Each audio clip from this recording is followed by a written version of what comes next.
देख रहे हैं वासुदेव शॉर्ट्स। जी, साबिक वजीर आजम और बानी पीटीआई से उनकी बहनों की मुलाकात नहीं कराने दी जा रही। पाकिस्तान में रिपीट टेलीकास्ट चल रहा है। अदालतों भी इसमें ऐसा लगता है अदालतों की भी इन्वॉल्वमेंट है। अदालत भी कोई तौहीन अदालत की कार्रवाई नहीं चलाती। जेल हुकाम जो अडियाला जेल के हैं उनके खिलाफ, और कल फिर यही हुआ। नाका लगाकर बहनों को रोक लिया गया। इमरान खान साहब की किसी को मिलने नहीं दिया।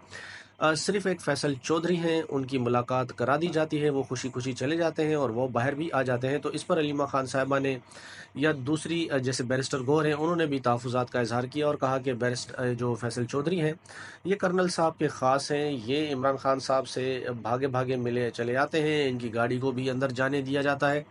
असल मसला, अलीमा खान साहिबा ने कहा, इंफॉर्मेशन का है। फैसल चौधरी जब अंदर जाते हैं तो इमरान खान को जो बाहर की इन्फॉर्मेशन है वो तो नहीं देते, सिर्फ अपने मतलब की बातें वो बाहर आकर बताते हैं। सलमान अकरम रजा साहब ने भी एक मौके पर यह कहा था कि जिस बंदे का नाम लिस्ट में नहीं हो तो वो इमरान खान साहब से ना मिले, क्योंकि उसको मंजूर नज़र समझा जाएगा। तो बैरिस्टर गौहर साहब जो हैं वो सलमान अकरम रजा साहब की इस बात को बुरा मान गए थे, लेकिन कल उन्होंने यही बात दोहराई कि फैसल चौधरी को जब उनका नाम नहीं था लिस्ट में तो मिलने चाहिए था कि उनको वो अंदर ना जाते हैं।